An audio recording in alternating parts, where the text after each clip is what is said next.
Welcome friends. यहाँ हम class 9 chemistry के सभी चैप्टर को सिंपल और एग्जाम ओरिएंटेड तरीके से पढ़ेंगे। तो बिना टाइम बर्बाद किए शुरू करते हैं। सो फ्रेंड्स, हम पढ़ रहे थे क्लास 9th का चैप्टर 3 जिसका नाम है परमाणु एवं अणु, एटम्स एंड मॉलिक्यूल्स। इस चैप्टर में हमने लास्ट टॉपिक कंप्लीट किया था, डाल्टन का परमाणु सिद्धांत।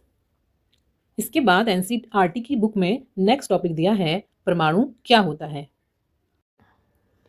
परमाणु के बारे में हम पहले भी पढ़ चुके हैं। किसी भी पदार्थ की सबसे छोटी इकाई मतलब पदार्थ जिन छोटे छोटे कणों से मिलकर बना होता है, उन सबसे छोटे कण को हम परमाणु कहते हैं। क्या आपने कभी किसी इमारत की दीवार बनते देखी है? इन दीवारों से एक कमरा एवं कई कमरों के समूह से एक इमारत निर्मित होती है। उस विशाल इमारत की रचनात्मक इकाई क्या है? किसी बॉबी एंट हिल की रचनात्मक इकाई क्या होती है? यह रेत का छोटा सा कण होता है। इसी प्रकार सभी द्रव्यों की रचनात्मक इकाई परमाणु होती है। सभी द्रव्यों की रचनात्मक इकाई परमाणु होती है। द्रव्य मतलब कोई भी पदार्थ या वस्तु, उसकी रचनात्मक इकाई मतलब सबसे छोटा कण परमाणु होता है। जैसा कि हम जानते हैं, कोई भी पदार्थ छोटे छोटे कणों से मिलकर बना होता है, या कह सकते हैं जब छोटे छोटे कण मिलते हैं तो कोई पदार्थ या वस्तु का निर्माण होता है। तो इन छोटे छोटे कणों को जिनसे मिलकर कोई पदार्थ बना है उसे परमाणु कहते हैं। अर्थात द्रव्यों की रचनात्मक इकाई परमाणु होता है। आगे दिया है बॉबी या एंट हिल के बारे में। बोला है बॉबी एंट हिल मतलब चींटी का जो बिल होता है उसकी रचनात्मक इकाई क्या होगी? चींटी का बिल बनता है रेत से, और रेत का सबसे छोटा कण ही उसके बिल की रचनात्मक इकाई होगी। उसके पहले बोला था कि कोई इमारत, जब इमारत बनती है तो इमारत कैसे बनती है? जब दीवार बनती है, दीवारों से कमरा बनता है, कमरों से कई कमरे बनते हैं, और कई कमरों के समूह से इमारत बनती है। तो इमारत की सबसे छोटी इकाई क्या होगी? रचनात्मक इकाई। इसकी भी रचनात्मक इकाई परमाणु ही होगी, मतलब उसका सबसे छोटा कण।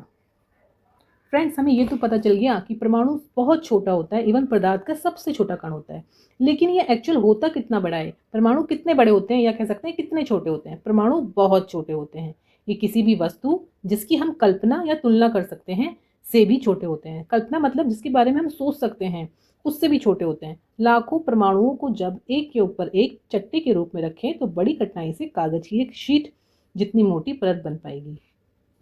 मतलब कागज बहुत पतला होता है। कागज की एक शीट तैयार करने के लिए हमें लाखों परमाणुओं को एक के ऊपर एक रखना पड़ेगा, तब जाकर के कागज की एक पतली शीट बनेगी। तो सोचिए परमाणु कितने छोटे हैं, बहुत छोटे, जिनकी हम कल्पना भी नहीं कर सकते।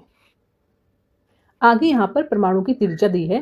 परमाणु की त्रिज्या को नैनोमीटर में मापा जाता है। 10⁻⁹ मीटर इक्वल होता है 1 नैनोमीटर के, या 1 मीटर इक्वल होता है 10⁹ नैनोमीटर के। आगे इसमें बहुत सारे परमाणु और अणुओं की त्रिज्या दी हुई है। जैसे कि हाइड्रोजन परमाणु की त्रिज्या 10⁻⁻10 मीटर में है। ये सारी त्रिज्या मीटर। जल के अणु की त्रिज्या 10⁻⁹, हीमोग्लोबिन अणु की त्रिज्या 10⁻8, रेत के कण की त्रिज्या 10⁻4, चींटी के कण की त्रिज्या 10⁻3 और सेब के कण की त्रिज्या 10⁻1।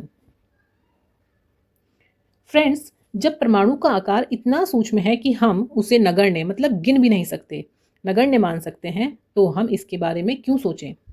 हम इसके बारे में इसलिए सोचते हैं क्योंकि हमारा पूरा विश्व ही परमाणुओं से बना है। चाहे हम उन्हें देख नहीं सकें, फिर भी वे यहाँ विद्यमान हैं। विद्यमान है मतलब मौजूद हैं, तथा हमारे प्रत्येक क्रियाकलापों में, प्रत्येक मतलब हर एक क्रियाकलाप मतलब एक्टिविटी, काम में उनका प्रभाव पड़ता है। प्रभाव पड़ता है मतलब असर पड़ता है, क्योंकि विश्व की सभी पदार्थ, जितने भी द्रव्य या पदार्थ हैं, वो सब परमाणुओं से मिलकर बने हैं। और जब वो परमाणुओं से मिलकर बने हैं तो वो हर जगह विद्यमान रहेंगे, मौजूद रहेंगे, और प्रत्येक एक्टिविटी या क्रियाकलापों में उनका प्रभाव पड़ेगा।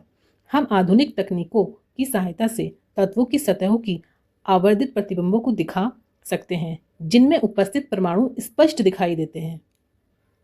सो फ्रेंड्स, आधुनिक तकनीक का मतलब नई और लेटेस्ट मशीनें, जिनकी हेल्प से, सहायता से हम तत्वों की सतह मतलब किसी भी तत्व की ऊपरी परत के आवर्धित प्रतिबिंब, आवर्धित मतलब ऐसा प्रतिबिंब जो मैग्नीफाई हो, जिसको हम बड़ा करके दिखाया गया हो, को दिखा सकते हैं, जिसमें उपस्थित परमाणु स्पष्ट रूप से दिखाई देते हैं। जब कोई भी चीज है उसकी परत को हम मैग्नीफाई करके दिखाते हैं, आवर्धित प्रतिबिंब का मतलब होता है उसको बड़ा करके दिखाना, तो वो हमें स्पष्ट दिखाई देता है। स्पष्ट दिखाई देता है तो हम उसमें उपस्थित परमाणु को भी स्पष्ट रूप से देख पाएंगे।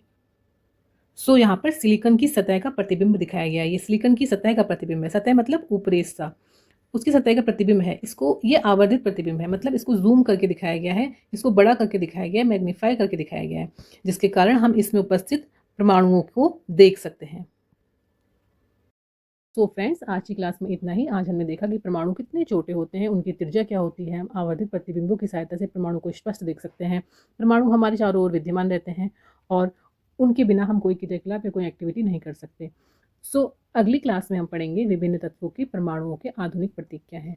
आज की क्लास में इतना ही। Thank you so much. अगर आपको वीडियो पसंद आया तो प्लीज़ लाइक करें, सब्सक्राइब करें। Thanks for watching.